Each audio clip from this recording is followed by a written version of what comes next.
Here we have a fragrance by the brand Houbigant. I've actually reviewed a few of their fragrances in the past. This one came out towards the tail end of last year, 2023. It's called Ambre des Abysses. This one is composed by perfumers Luca Maffei and Antoine Lee. This is a fantastic orange blossom, patchouli, geranium, mint, amber, and vanilla fragrance with a touch of moss in the dry down. I'm gonna tell you all about this fragrance in just a little bit, so make sure to stay tuned.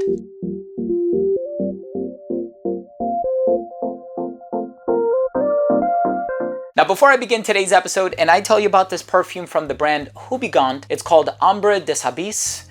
Pardon me for my poor French pronunciation, but this is an awesome fragrance. I hope I do the description of the smell justice. Before I jump into the review, I do want to mention that if you're a fan of fragrance-related content, and of course, if you love smelling your best, hit subscribe, hit the bell, and please give this video a thumbs up for the algorithm. It would really mean a lot to me. So here is a fragrance with orange blossom and mint and geranium. So it's bright, it's high-spirited, it just lifts your energies, and it's a beautiful, classy, elegant, professional type of a fragrance. And I personally really love this one, especially for this time of the year. You think of mint, geranium, orange blossom. Of course, these are all seasonally appropriate ingredients for the spring and summer. But of course, you do have some warmer tendencies underneath. You have amber, vanilla, patchouli, moss, so on and so forth. And there's a lot else happening in here, but of course, I'm prioritizing the more concentrated ingredients, to my nose at least. So I'm gonna tell you all about the smell in just a bit. Let's start things off with a quick look at the presentation first.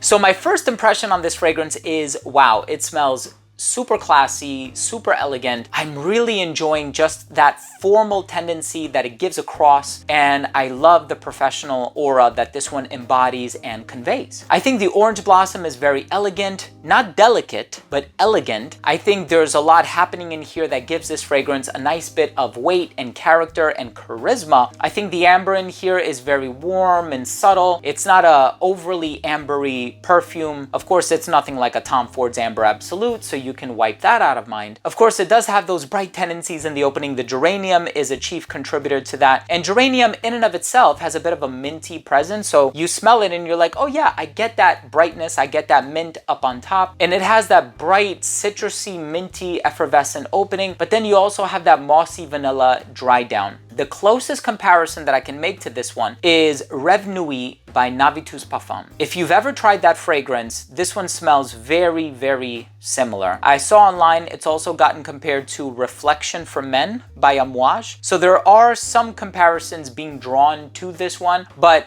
if I were to smell all of these fragrances in a lineup, I can easily distinguish which one this is, just because I think it possesses its own character, its own personality. It can stand on its own 2 feet, but this is a great dressed up, professional, and even, yeah, formal fragrance for this time of the year.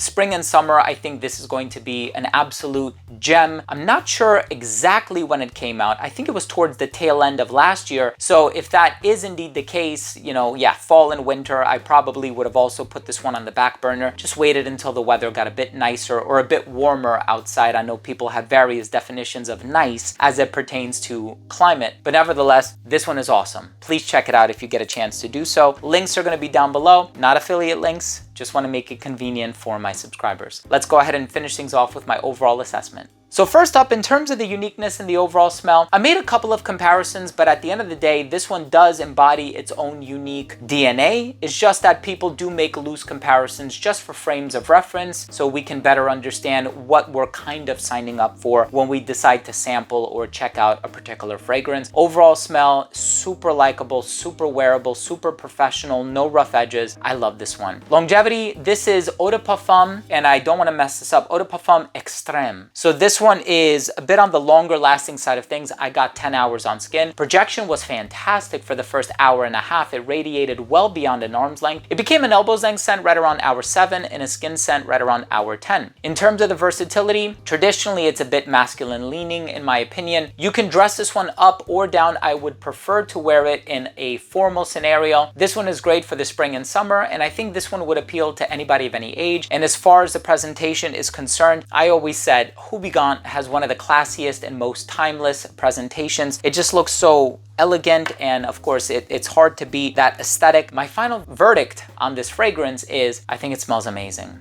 I think it's a great orange blossom, bright, citrusy, minty, earthy fragrance with just a hint of sweetness in the dry down. Please check this one out if you have the opportunity to do so. Thank you so much for watching. Don't forget to subscribe, hit the bell, and give this video a thumbs up. Thank you again so much for tuning in. I love you all, and we'll see you tomorrow with a new episode.